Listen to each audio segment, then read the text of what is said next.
Welcome back to the Go Global Ed podcast, brought to you by the International and Foreign Language Education Team, also known as IFLE, and the Office of Postsecondary Education at the U.S. Department of Education. Today we will highlight the Fulbright-Hays Faculty Research Abroad program. For this conversation, I'm turning it over to Dr. Pamela Maimer, Senior Program Manager in IFLE. Hi, everyone. After more than 10 years, this year the IFLE team is thrilled to bring back the Fulbright-Hays Faculty Research Abroad program. The Faculty Research Abroad program, or FRA, is designed to send faculty abroad for 3 to 12 months to conduct research. Today on the podcast, we are talking to Dr. David Holmberg. Dr. Holmberg is a graduate professor in the graduate field of anthropology and professor emeritus at Cornell University. He's also chaired the Department of Anthropology for 12 years and is now the director of the Fulbright and Fulbright-Hays programs at Cornell University. Dr. Holmberg received 2 FRA awards in 1987 and 1997.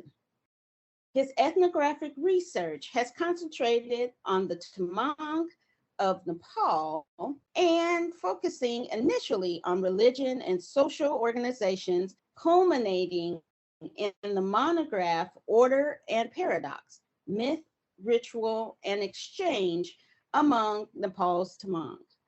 Welcome, Dr. Holmberg, to the podcast. Thank you. It's a pleasure to be here. Well, tell us a little bit about yourself, where you received your FRA, and what was your research topic? As you noted, I've had 2 Fulbright-Hayses over the years, one in 87 for 6 months and one in 1997 for 6 months.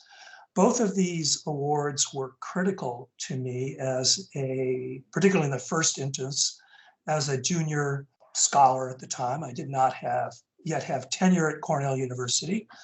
And as you may know, in big research universities now, at least 2 major research projects are expected by the time of receiving tenure.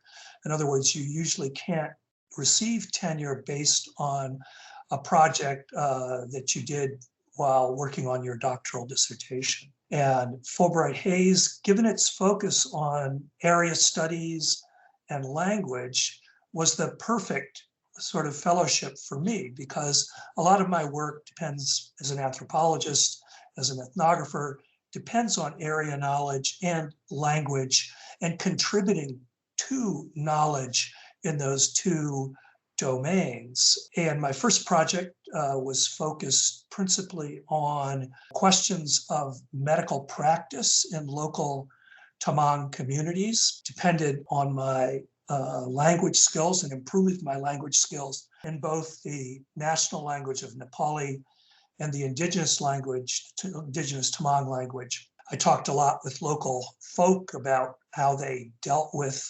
disease, and both in what we would see as real medical practice, in other words, using various botanicals to improve people's health condition, but also working with local shamanic healers who would do things like capture lost shadow souls and raise up the life force. And that project was critical to me. It was the second major project after my first 2-year research stint in Nepal in the mid-1970s. It was a tremendous boon for me. My second project took a somewhat different tack. It was focused on ethnohistorical project of reconstructing systems of forced labor that had continued in Nepal up to the mid-1960s. These forced labor regimes were imposed principally, but not exclusively, on the Tamang people who lived in the districts immediately surrounding the Kathmandu Valley, and thus were very close to the center of the state. Talked to a lot of old people on that trip, again, both in Nepali and Tamang languages.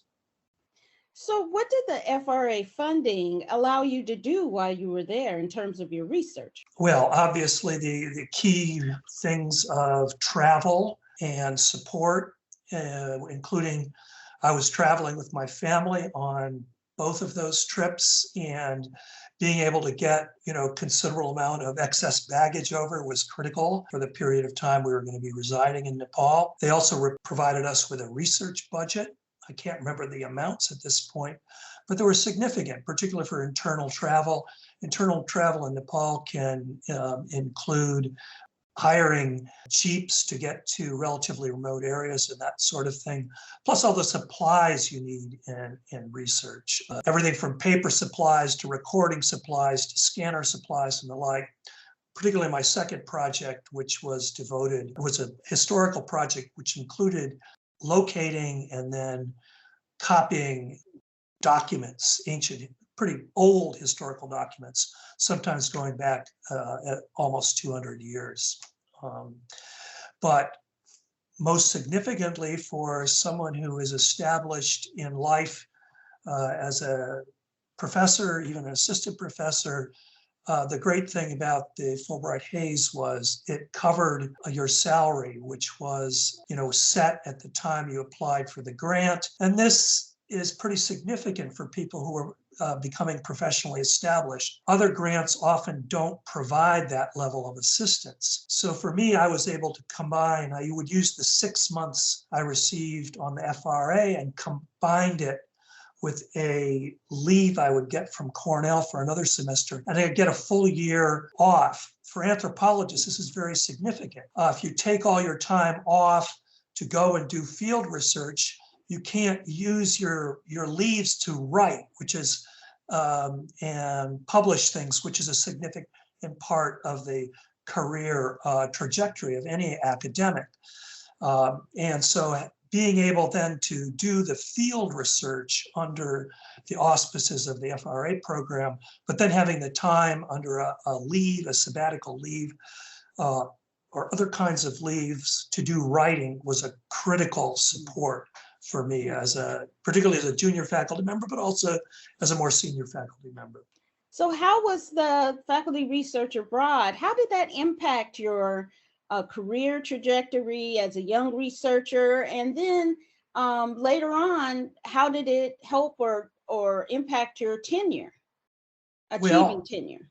Yeah, well, it certainly did on the first round because it was my second major research project, and it was after that project and before the second project that I received tenure, and so that was a huge support.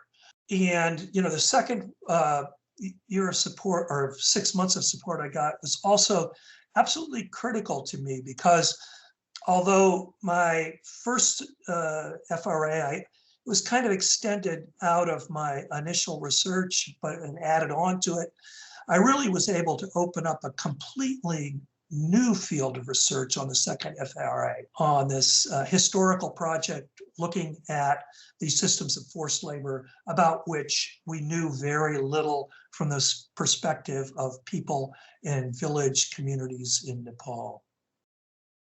And tell us how that experience, you got to really witness firsthand research in action and some changeovers in governments that really significantly impacted you going forward with your research. Tell us about those experiences. Well, particularly in the second FRA, which I focused on this historical forced labor system. It was shortly after the political revolution in Nepal that occurred in the early 1990s, in which Nepal moved from a kind of royal dictatorship to a constitutional monarchy. Before 1990, freedom of speech, freedom of association, kinds of things that we accept as the normal in our lives were not possible in Nepal.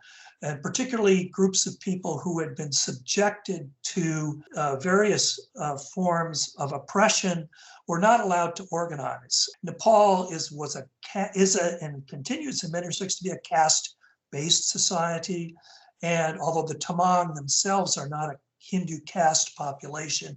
They were incorporated into the state very low in the hierarchy and were never allowed into government or any other aspects of economic and political life in Nepal in any significant way. But after 1990, they were able to organize and to demand recognition. I mean, they were one of the most significant Tibeto-Burman minority populations in Nepal. And indigenous populations in Nepal, although the census figures their accuracy is always questioned, but upwards to 40 to 50% of the population in Nepal would be categorized as indigenous. And these people were pretty much on the outs. So after 1990, they were allowed to organize. So they took a huge interest and were collaborators in large respect in this research that we were conducting, which I did in association with my longtime research associate, Suryaman Tamang, who was from the community in which I worked and who worked hand in glove with me all the way through this period. But the ethnic associations in Nepal took a real interest in this work because it contributed to their own historical discovery of their situation in Nepal. And this also then led to along with this ethno-historical research, as an ethnographer, I was very interested in what was going on at the time, which was this identity politics as it was emerging in Nepal. And I was able to follow it as it progressed through the years right up until the present time. That sounds super interesting. And I'm sure that it also was, told me you were able to have some impact on policy as a result of your research there. Tell us a little bit about that. Well, Nepal has gone through a tumultuous time since 1990, and they went through what they call people's movements, Jan Andolan in Nepali. They've gone through two major people's movements. The second one was in the mid-2000s, and there was also a Maoist insurgency that grew up in the mid-1990s and continued on into the mid-2005, 2006. And on several occasions, because I worked very closely with Tamang people and other people in Nepal, I ended up being invited to conferences briefing new ambassadors to Nepal, and also a conference at the State Department about what the US response should be to the Maoist insurgency in Nepal.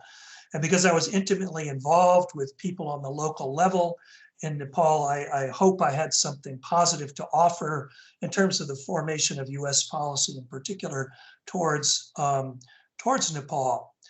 We all know that in Washington, we talk about inside the ring road mentality. On the Nepal side of things too, there's a inside the Beltway in Washington. In Nepal, there's a ring road that's called, people speak of inside the ring road, where people really don't know what's going on out in the hinterland. Mm-hmm. What's going on in the hinterland is really invisible often to people in the center. And this is where the Maoist movement grew up and sustained itself. Whereas people in the center weren't really, even Nepali elites were not aware of what was going on. But my whole research career in Nepal has been primarily focused on rural areas where the grievances of local people and the situation of local people in the rural areas were critical to understanding the Maoist movement and how to respond to the Maoist movement. And I think an important thing about the Faculty Research Abroad and our other Fulbright-Hays programs are its emphasis on language and being able to go out and communicate with the people in their language. Talk about how language impacted your fellowship. Well, I mean, both Nepali and Tamang language are critical to all the research I've done since I've been in Nepal. And the support of the FRA program is, without that, I wouldn't have been able to enhance my abilities in both of those languages. I can give you an example of how language, particularly Taman language knowledge, was important. One of the things I was doing throughout the Maoist insurgency period was trying to witness and document what was going on in the rural area in which I worked in terms of Maoist, the Maoist insurgency, but also the effect of government military actions on local people who were kind of caught between the Maoist forces and the government forces as they were fighting each other. And the way people, of course, in these village communities, they would get interrogated by government forces at one point, and then the next day they'd be interrogated by Maoist forces, and they were really caught in between and would sort of keep their mouths shut, but if they kept their mouths shut, they would get beaten and harassed in other kinds of ways. But I was able to talk to people in the native language. Dominant Nepali populations as well do not speak the local language, but I could be up in the village during this period, I could talk to local people in Taman language, and they had their own secret language for talking about both the Maoists and the government troops. The Maoists were stationed high up in the forests, in the mountains, and would swoop down at night and extract things from village communities. And the troops would come during the day. And so in Taman language, they would refer to the Maoists as people of the night, Mundu Mi, and they referred to the government troops as the green people, Pygmy. But you could find out a lot about what was going on. I mean, language produces rapport, particularly for a dominated population. If you go, particularly as an outsider, as a Westerner, and make the effort to learn the language that people use in their everyday lives, it produces a bond and a rapport of trust. So they were often very willing to talk to me and about things. They trusted me also because of my long-term relationships with them. But language is the gateway to rapport and understanding. And I hope I could bring that knowledge to bear both to my colleagues in Nepal, who I also had, associations with people at all levels in Nepal society and government, and I could take my knowledge and help inform the situation there. But I also felt like I could inform policymakers on the US side as well. That's fantastic. And that's the things we love to hear about, is how language can really transform a situation and give you more access as a researcher. And that's what our Fulbright-Hays programs were designed to do.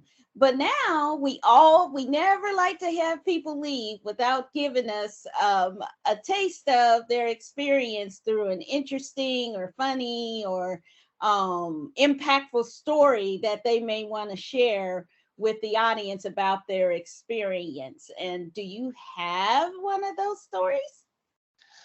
Oh, I have all kinds of stories.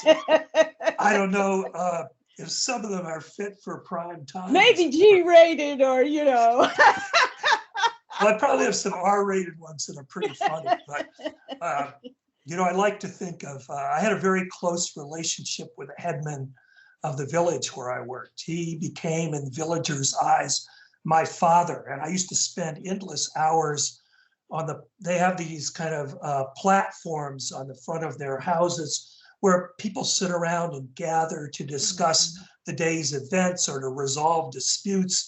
Because he was the headman, it was sort of the center of the village activity. And I used to hang out there. I was kind of his sidekick. He would use me for setting up various jokes that he had.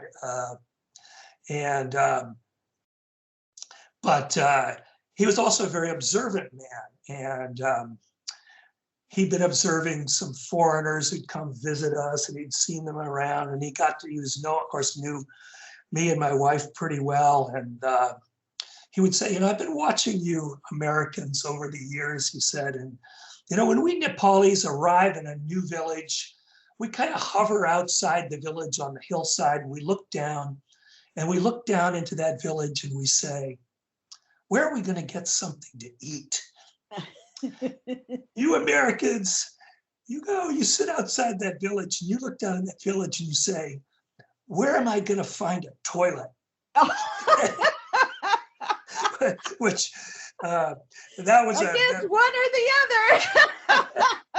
But he kind of captured in a nugget the difference between life for relatively or subsistence level people and visitors coming from outside.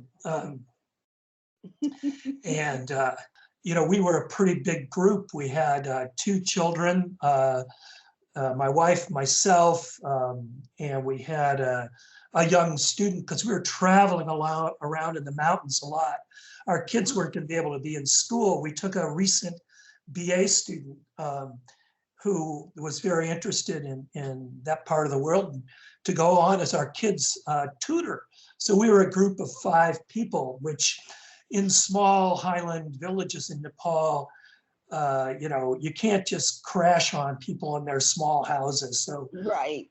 We had this relatively big tent, and we were up, looking for documents and interviewing old people in this village in the spring. And in the spring, these very high winds come off the Tibetan plateau, and they can be fierce. I mean, they can really, really blow. And so it's the middle of the night, and the wind starts to blow at such an incredible level that our tent is blown over nearly flat. I was afraid the tent was going to pick our young daughter up and just lift her off and carry her away. And so we were madly, got the kids into a house, and we were trying to somehow hold the tent down. And of course, we became the total laughing stock of the village the next day for our adventures in a flying tent. The stories go on, and I some of them aren't so funny, and some of them are funny. And I think that's important too, that it's such a rich experience that you had, and you were able to have your family participate in that experience. And that's one of the differences with Fulbright-Hays, is that we do offer enough funding for families in our DDRA program, and FRA is based on your salary. So that then allows you to have the family participate, whereas that might not be true of other experiences. But now we've come to the end of our discussion, and we appreciate everything that you've had to contribute and still are contributing to the Fulbright-Hays programs in your role as director of the Fulbright programs at Cornell. Is there anything you'd like to leave for new applicants to understand, or tips about their applications for the program? Well, first, let me say that I'm a tremendous supporter of Fulbright programs, and the Fulbright-Hays program in particular, which so values the production of knowledge about other parts of the world, knowledge about not only culture and society, but also language and history and environment, and you can do a whole host of international development and all the kinds of things that are so critical. And so I do want to say that. And as far as tips, the great thing about the Fulbright-Hays program is it actually credits what you know about other parts of the world and your language.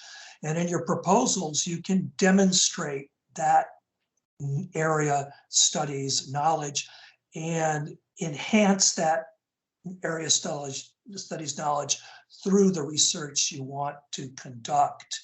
And the proposals thus are somewhat different, where other disciplinary-oriented funding programs will be looking at, not that your proposal doesn't have to be strong in a disciplinary sense, but they don't necessarily credit that area studies knowledge the way Fulbright-Hays has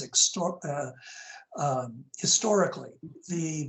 As I understand it, the review committees are made up of people who are familiar with those areas of the world and are also deeply familiar with those places and credit the kinds of knowledge that you can bring to your applications. The other thing, of course, is that you can, the Fulbright-Hays expects, in my experience, that you have deep and appropriate context in the host country. So not only are you enhancing knowledge production, you're also enhancing human relations, your ties to people in academic communities in the host country, and those also have to be demonstrated, in my experience, within the application itself, and they take those kinds of relations quite seriously. That's fantastic. And we look forward to applications for the Faculty Research Abroad program. And if you have questions, please contact FRA@ed.gov. We'd like to thank you, Dr. Holmberg. Thank you. And to everyone out there, make sure you come and visit us at the Department of Education's website to learn more about the Fulbright-Hays programs. Thank you. Thanks for listening to the Go Global Ed podcast, a production of the International and Foreign Language Education Office at the U.S. Department of Education. Be sure to follow us on Twitter @GoGlobalEd and subscribe to our newsletter to learn more about upcoming podcast episodes and other IFLE updates.